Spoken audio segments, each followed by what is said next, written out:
जय हिंद बच्चों, बहुत बहुत स्वागत है आपका हमारी दून आईडीए की फैमिली में। तो आज आपके सामने जो मैं क्लास जो टॉपिक आज स्टार्ट करने वाला हूं, it will be on physiographic division of India. ध्यान दो बच्चों, इंडियन ज्योग्राफी का जो ये क्लास मैं आज स्टार्ट कर रहा हूँ, ये जो सीरीज में बनाने वाला हूँ, इसमें मैं आपके सारे एस्पेक्ट्स कवर करूँगा और इसका जो कंसेप्ट है, इसका जो मैटर है, वो आपको इतना ईजी लगेगा कि आपकी ज्योग्राफी बहुत स्ट्रांग हो जाएगी।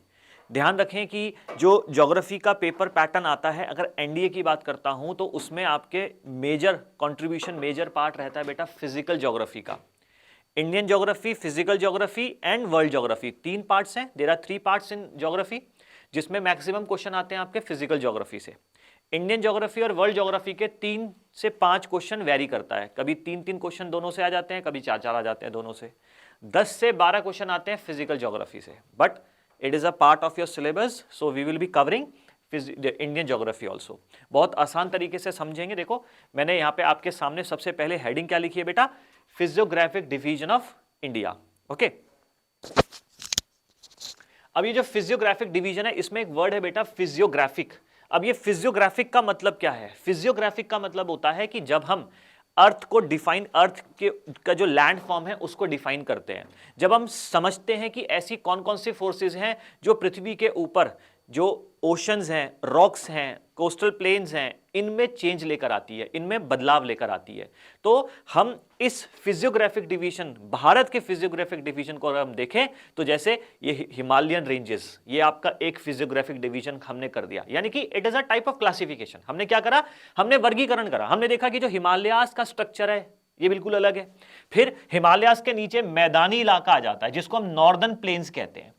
फिर भारत के पश्चिम साइड में आपने देखा है डेजर्ट वाला एरिया, इंडियन डेजर्ट वाला एरिया, उसका आपने देखा होगा कि वहां की फीचर्स बिल्कुल अलग है। फिर भारत का जो डेक्कन प्लेट्यू है या पेनिनसुलर इंडिया हो गया, ये जो पेनिनसुलर इंडिया है उसको हमने अलग से क्लासिफाई कर दिया। जो कोस्टल एरिया है हमने उसको अलग से क्लासिफाई करा, और भारत के जो द्वीप हैं, जो आइलैंड्स हैं, उनको हमने अलग से क्लासिफाई किया।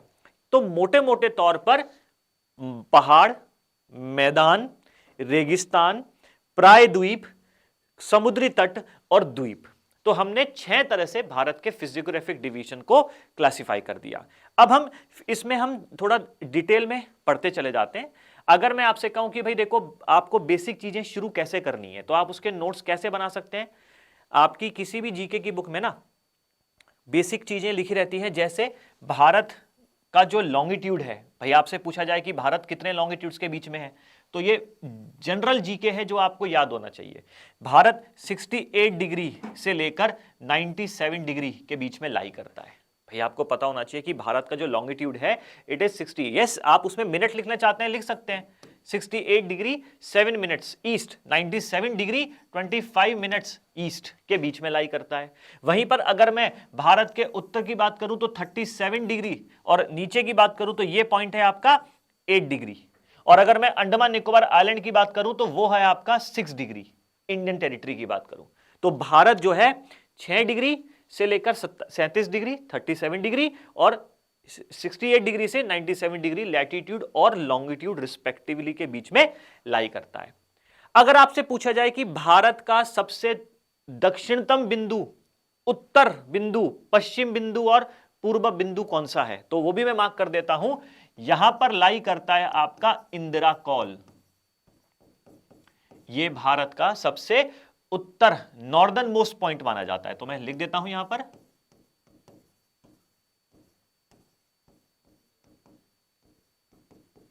ये भारत का सबसे नॉर्दर्न मोस्ट पॉइंट है।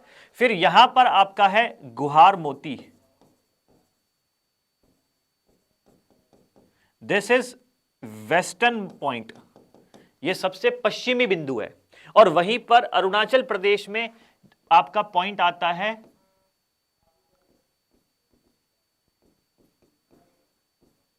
किबिथु, KIBITHU, किबिथु, ये भारत का पूर्वी बिंदु है। और भारत का दक्षिणतम बिंदु 2 आएंगे। उसका कारण क्या है, देखो, भारत की मुख्य भूमि का पॉइंट तो ये हो गया एक, और क्योंकि भारत की टेरिटरी में अंडमान निकोबार आइलैंड भी है, तो अंडमान निकोबार आइलैंड जो है इससे भी नीचे तक गया है। तो अंडमान निकोबार आइलैंड का जो आखिरी बिंदु है, आखिरी बिंदु जो है अंडमान निकोबार का, तो वो है आपका इंदिरा पॉइंट।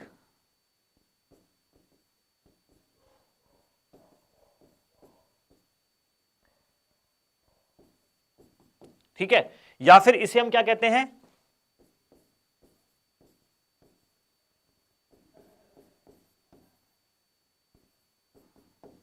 पिग्मेलियन पॉइंट भी कहते हैं।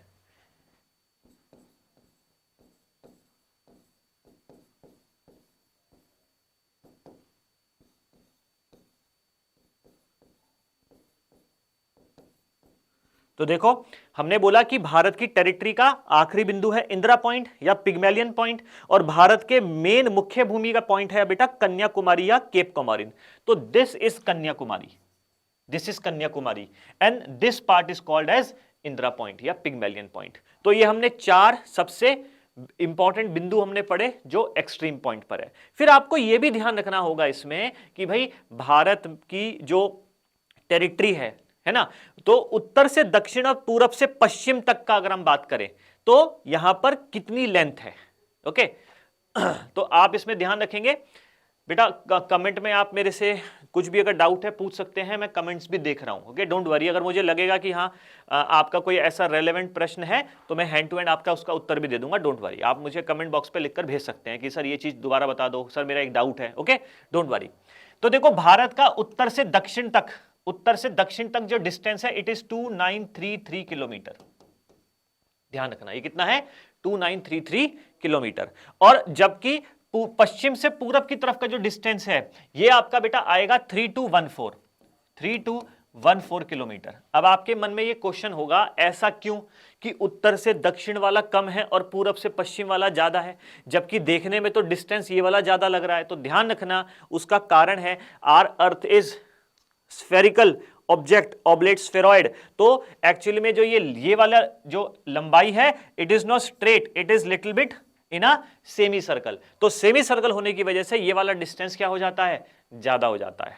ठीक है ना। अच्छा अब ये तो मैंने आपको बता दिया बेसिक चीज है। अब हम इसके बाद पढ़ लेते हैं कि आखिरकार भारत के जो पड़ोसी देश हैं, तो पड़ोसी देश के साथ भारत कितना कितना बॉर्डर शेयर करता है। ठीक है, पढ़े इसके बारे में। चलिए बढ़ते हैं आगे। तो देखो यहां पर मैंने आपको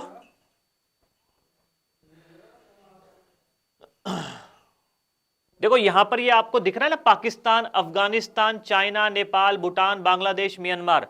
तो ये पॉलिटिकल मैप में अगर आप देखेंगे तो मैं यहां पर ना इसकी वो भी मेंशन कर देता हूं कि भारत कितना कितना बॉर्डर शेयर करता है। अगर मैं पाकिस्तान की बात करूं तो पाकिस्तान के साथ इंडिया जो बॉर्डर शेयर करता है वो 3433 किलोमीटर। ध्यान रखना कितना बॉर्डर शेयर करता है, 3433 किलोमीटर। ओके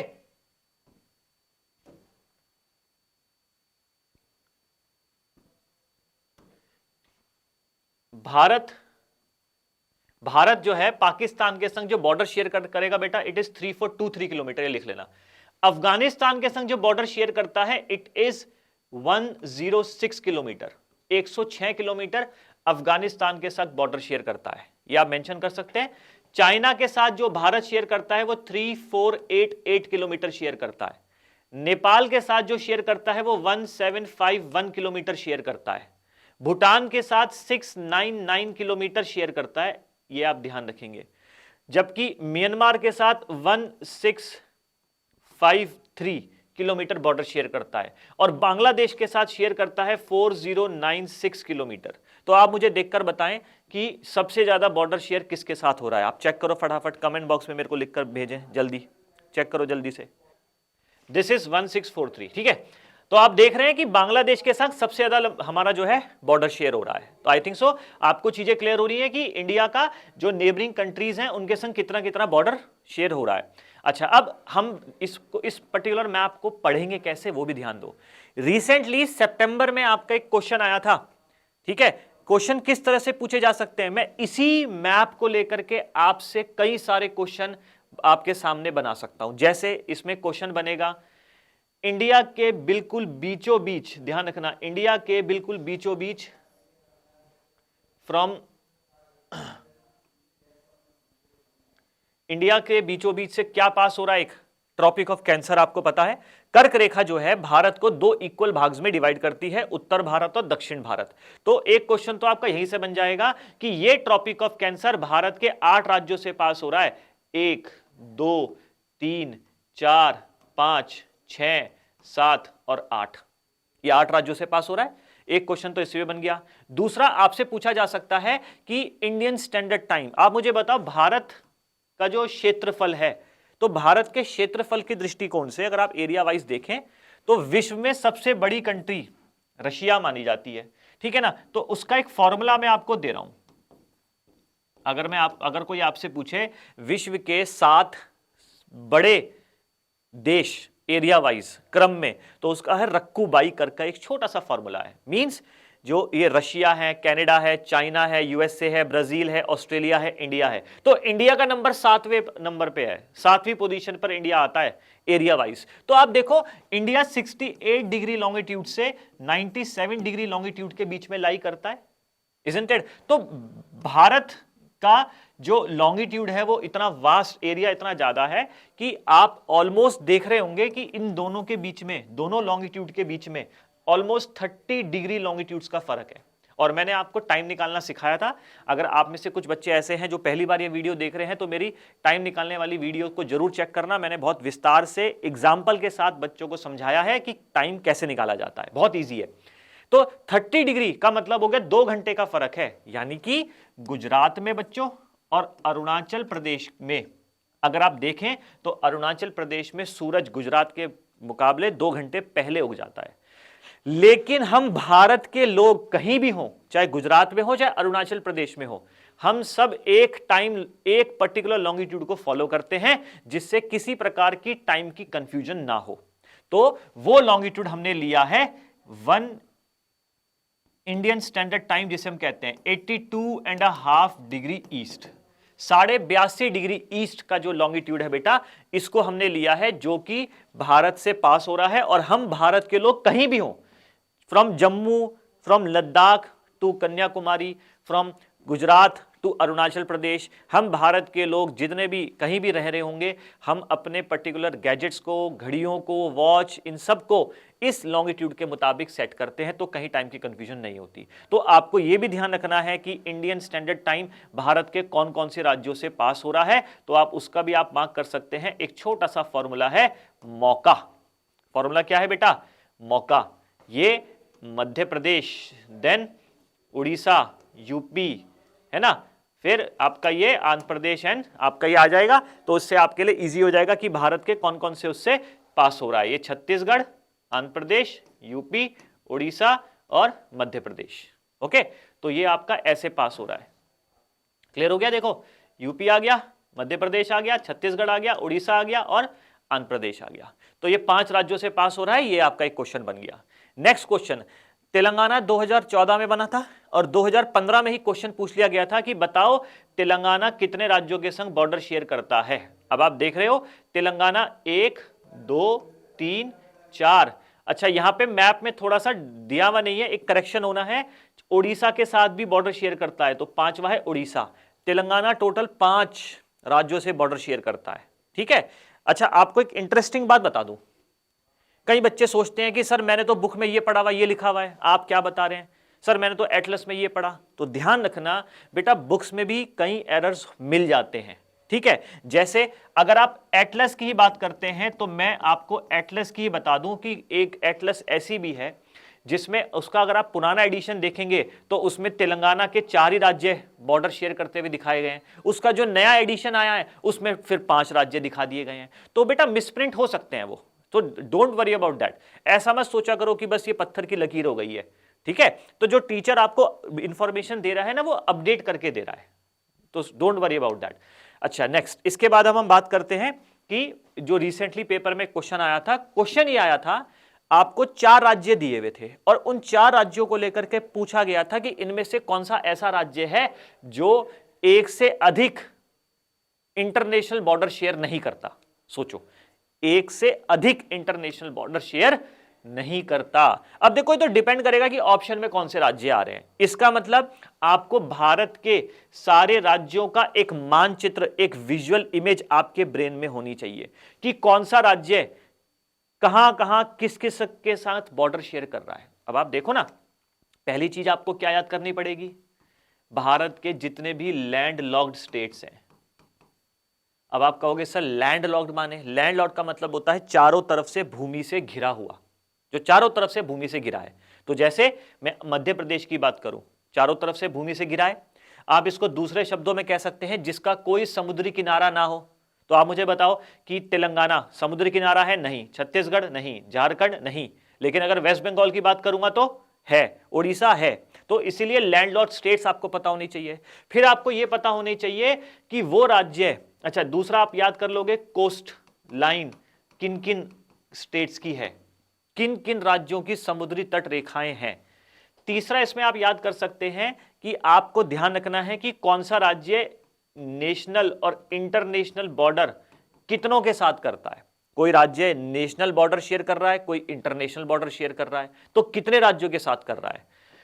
ठीक है। चौथा आपको याद करना है, भारत की जो समुद्री तट रेखा है वो सबसे बड़ी किसकी है? गुजरात की। ये आपकी बुक में लिखा हुआ है, ध्यान रखना। अगर आप तरुण गोयल की किताब लेते हैं उसमें मैटर मेंशन है। तो पेपर में यूपीएससी ये नहीं पूछेगी गुजरात, वो तो पहले से ही पता है सब बच्चों को, लेकिन गुजरात के बाद 3 राज्य बताओ। तो गुजरात के बाद वो 3 राज्य अरेंज करके आपसे पूछ लेगा। तो जैसे उसमें गुजरात के बाद क्या आ जाएगा? आंध्र प्रदेश आ जाएगा, फिर तमिलनाडु आ जाएगा। तो इस तरह से आपको अपनी इंफॉर्मेशन, अपने नोट्स प्रिपेयर करने होंगे। आ रही बात समझ में? अच्छा, अभी इस वाले क्वेश्चन पे आ जाते हैं जो रिसेंटली क्वेश्चन मैंने आपको अभी पूछा है। उसमें ऑप्शन में था, एक तो था त्रिपुरा, एक था मिजोरम, ठीक है, एक था सिक्किम। इस तरह से आपको ऑप्शन दिए गए थे। आप मुझे बताओ जो सिक्किम है ये 2 इंटरनेशनल बॉर्डर शेयर कर रहा है, तो ये तो आंसर नहीं हो सकता। वहीं पर अगर मैं बात करता हूं नागालैंड की, तो ये भी एक, अच्छा उन्होंने शायद अरुणाचल प्रदेश दिया था, माय मिस्टेक, अरुणाचल प्रदेश एक दिया था। तो अरुणाचल प्रदेश भी 2 राज्यों के, 2 कंट्रीज के संग बॉर्डर शेयर करता है। मिजोरम भी 2 कंट्रीज के संग करता है, म्यांमार और बांग्लादेश। लेकिन त्रिपुरा एक ऐसा राज्य है जो तीनों साइड से बांग्लादेश से घिरा हुआ है। तो त्रिपुरा केवल एक इंटरनेशनल बॉर्डर शेयर करता है। इसी को लेकर के क्वेश्चन बना दिया था यूपीएससी ने। अब देखो ना, आपको मैं समझा रहा हूं कि भारत के इस पॉलिटिकल मैप को आपको स्टडी कैसे करना है। ठीक है ना भाई, क्वेश्चन किस तरह से बन रहे हैं मैं आपको बता रहा हूं। सिर्फ ऐसे याद नहीं करना है, सर मुझे तो पता है लद्दाख यहां पर है, तमिलनाडु यहां है, गुजरात यहां पर है, तो अरुणाचल यहां है। नो, आपको उसकी लोकेशन भी ध्यान रखनी है। भाई अगर मैं आपसे पूछ लिया जाए कि भाई बताओ आंध्र प्रदेश कितने राज्यों के संग बॉर्डर शेयर करता है, तो आपके दिमाग में मानचित्र होगा ना। आप रटोगे तो हो नहीं, मानचित्र दिमाग में होगा तो आपके आइडिया आ जाएगा कि हाँ भाई इतने इतने राज्यों के संग बॉर्डर शेयर करता है। तो इतना कीनली आपको इसको ऑब्जर्व करना होगा। आ रही बात समझ में? चलिए अब हम बढ़ते हैं आगे। तो देखो भारत के इस पॉलिटिकल मैप में आप सारे राज्य देख पा रहे हैं। अब ये राज्य याद करने इंपॉर्टेंट क्यों है उसको समझो। अगर मानो पेपर में क्वेश्चन आता है एग्जाम्पल के तौर पर, भाई उन्होंने बोला नरोरा एक जगह है, नरोरा, उन्होंने एक जगह दी है कलपक्कम, ठीक है, ओके, एक जगह उन्होंने दी रावत भाटा। इस तरह से उन्होंने कुछ भी जगह दे दी और पूछा कि बेटा इन पर्टिकुलर ये एक्चुअली में क्या है। पहली चीज तो ध्यान रखो, these are nuclear power plants, ये आपके न्यूक्लियर पावर प्लांट्स हैं। तो इन न्यूक्लियर पावर प्लांट्स को लेकर के आपसे पूछा जा सकता है कि इनको दक्षिण से उत्तर लगाओ। अच्छा, अब इसमें 2 चीजें हैं। पहले तो आपको पता होना चाहिए कि ये है कहां कहां पर। जैसे Narora is in UP Bulandshahr, Kalpakkam is in Tamil Nadu.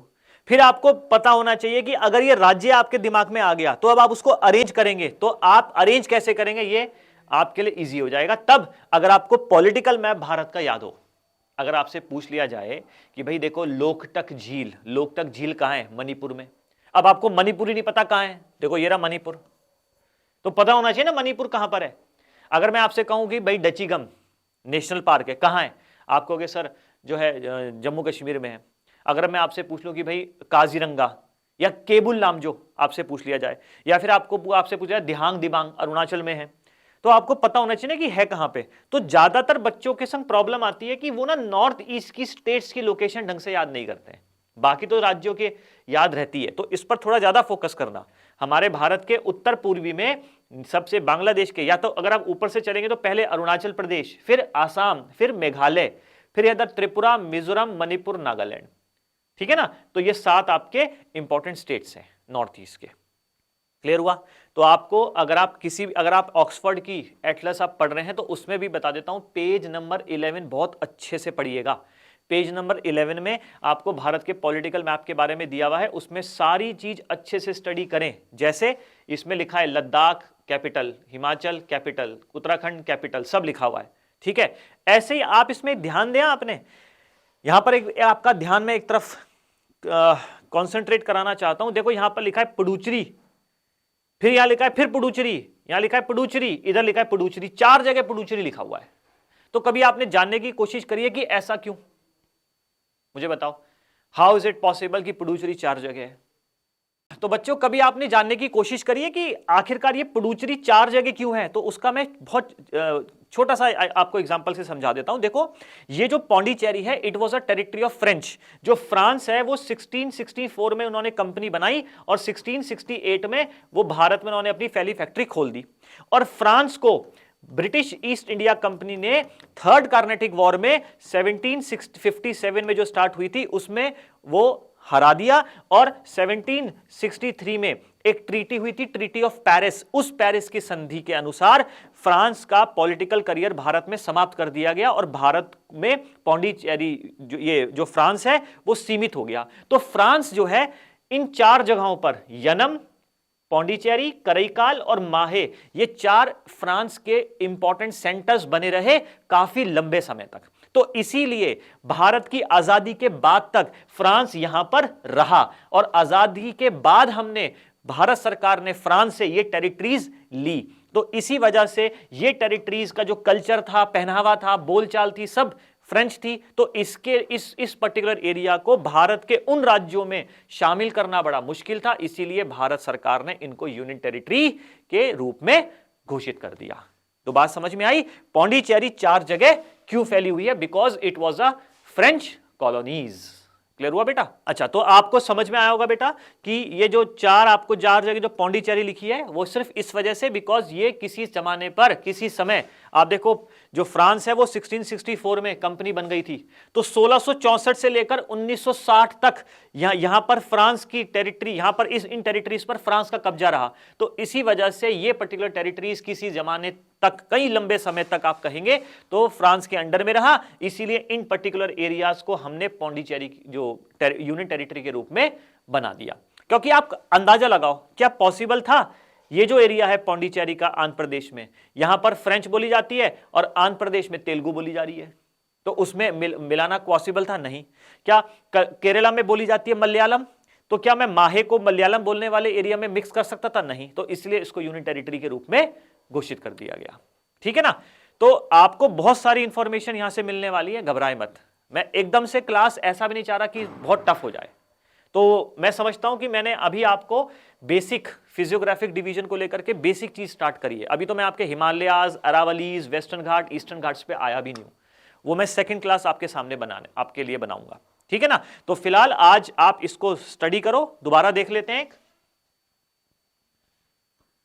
मैंने आपकी जो क्लास स्टार्ट करी थी फिजियोग्राफिक डिवीजन से, आप इसको थोड़ा सा दिमाग में बिठाएंगे, पूरा मैंने मेंशन करा। और उसके बाद मैंने आपको जो बताया है ये अबाउट क्या क्या आपको पॉलिटिकल मैप में याद करना है, ये चीजें आपके दिमाग में होनी चाहिए। भारत का बॉर्डर किन किन के संग कितना कितना है, cancer, tropic of cancer and IST।